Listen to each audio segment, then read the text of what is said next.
Missed one. I forgot about CNN and their roundtable, so here's, this should be the very last roundtable for the day. Things a little bit differently. Maybe I would have done a little bit less, frankly, if we were doing a lot of work and working very hard, doing tremendous crowds, having a lot of fun, putting out a good word, and maybe I would have done less of that. A little bit less. That was Donald Trump saying what he might have done differently this headline-packed week. Here with me to discuss it all is senior Trump advisor Jason Miller, Baltimore Mayor Stephanie Rawlings Blake, who's also the secretary of the Democratic National Committee, CNN political commentator Andre Bauer, who supports Donald Trump, and Simone Sanders, former press secretary to Bernie Sanders. So, Jason, I'm going to start with you. A little bit less, and yet this was a tough week. I think even Trump allies would acknowledge that. He fought with this family of the fallen service member. He said Putin's not going to make a move into Ukraine, even though Putin has already done that several ways. He initially refused to endorse Speaker Ryan or Senator McCain or Senator Ayotte, although he has since endorsed them. And there were a string of high-profile Republicans getting behind Clinton, including Hewlett-Packard CEO Meg Whitman, retiring Congressman Richard Hanna, and some top advisors to Jeb Bush and Chris Christie. It's just empirically been a bad week for the Trump campaign. First part of the week was a little bit bumpy. I'd say the back half of the week was very good for Donald Trump. So on Thursday, on Friday, yesterday in New Hampshire, Donald Trump had very good days on the campaign trail. He's focused. He knows what he needs to do in this campaign. I think we have a unified campaign.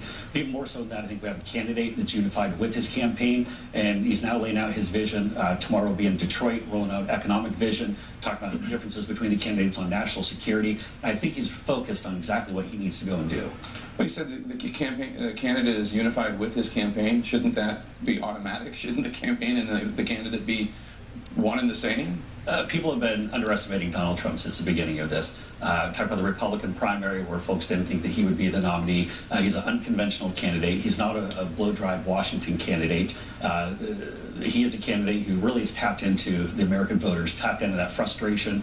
He's someone who senses that fear, and he wants to make our country safe, wants to get our economy back on track, and that's different. I mean, if we have to turn Washington on its head, then that's what he's going to do. Okay.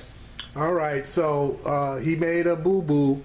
He said that the nominee is now unified with his campaign, and he just got caught by Jake Tepper on that. The candidate is always supposed to be unified with his campaign. So apparently there was a bunch of infighting between Trump and the people that he hired to help him with his campaign, i.e., he wasn't taking the advice, and now it looks like, possibly he will be. But this guy let the cat out of the bag, even though he did so unconsciously. The thing is that all of this does have an impact on his campaign and how he is perceived. Let's go to some new poll numbers from the ABC News and Washington Post. Trump's handling of the Khan family, 73% of voters disapprove, 12% approve. Is Donald Trump qualified to serve as president? 38% say yes about Donald Trump, 61% say no. Almost the reverse number for Hillary Clinton. 60% say she is qualified, 38% say no. Does Donald Trump have a good understanding of world affairs? 72% say yes for Hillary Clinton, 25% no. 33% say yes for Donald Trump, 64% no. Those are just, and let me go to Andre here, those are just some remarkably horrible poll numbers. I mean, this week after week of these self-inflicted wounds is really taking a toll.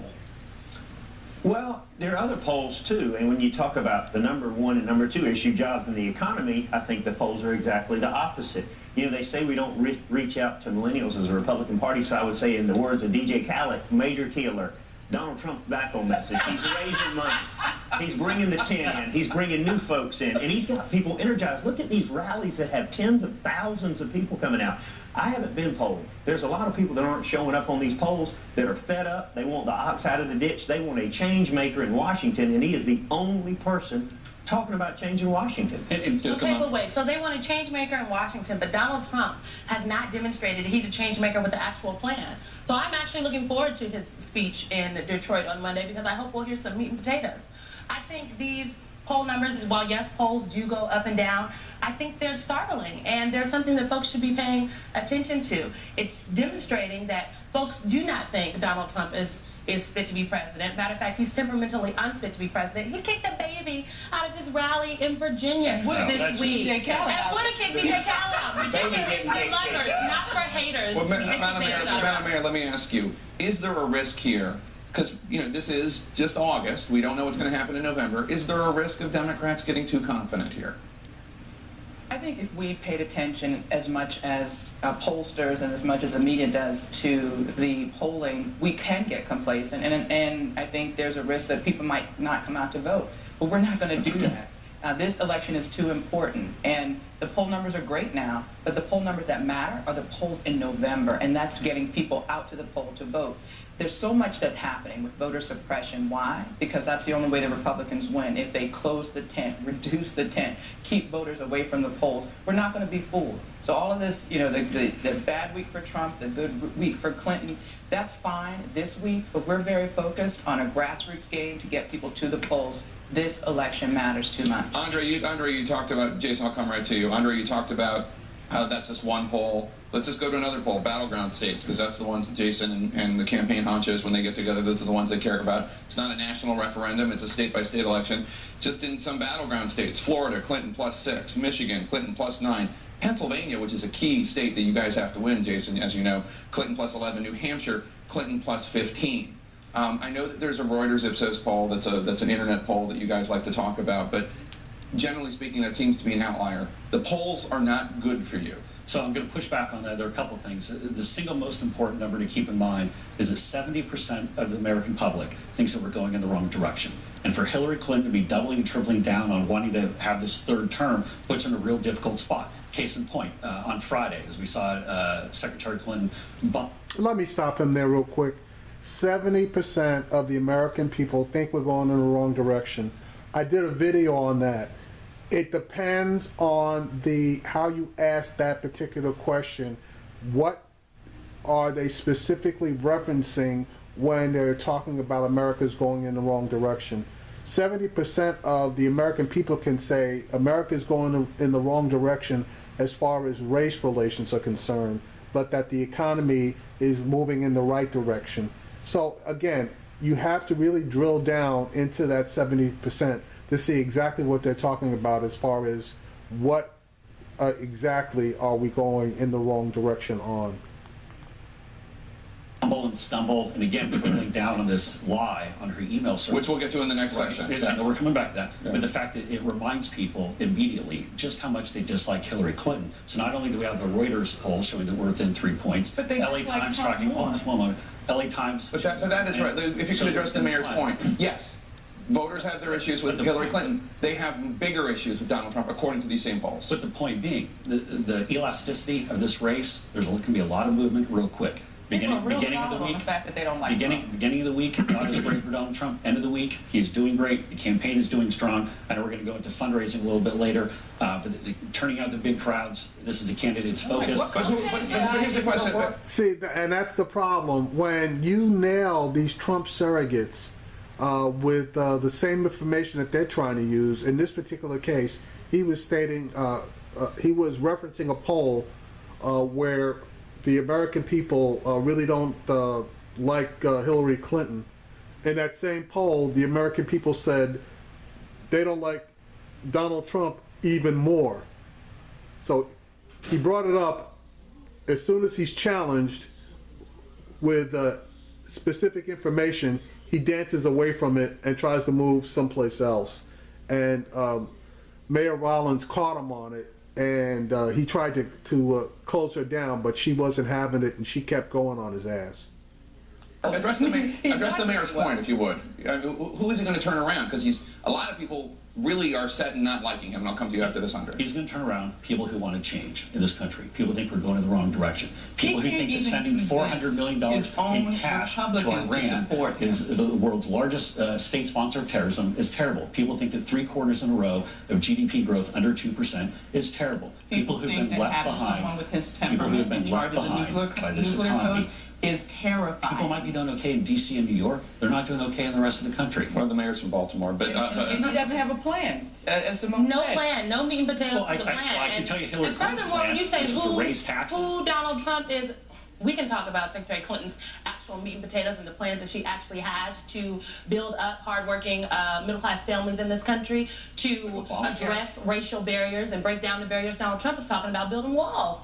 So, but to your point about, though, that he's going to bring in these people that want change. Who are these people? Are they minorities? Because I think before convention, he was polling at 0% with African Americans in this country and Latinos. Post-convention, I think he got, maybe 5% now? But you cannot win in 2016 in a presidential election without people of color in this country. So who is he pulling in? He's not pulling in millennials like myself. I want to give Andre the last word in this, and then we're going to take Well, I a would quick break say and that come back. one of the bigger things that moves numbers, and all of us will agree, is money. Donald Trump hasn't been spending money. Hillary has been on the air. She's been pounding a message, and he hasn't. That's going to change now. He's raised money, and so the fact that he's been dark and she's been up heavily in these battleground states and that the numbers aren't wider is amazing. It really is. All right. Tens of millions of dollars. Quick break coming up. Who are you calling a lame duck? All right, so let me jump into the second part of this.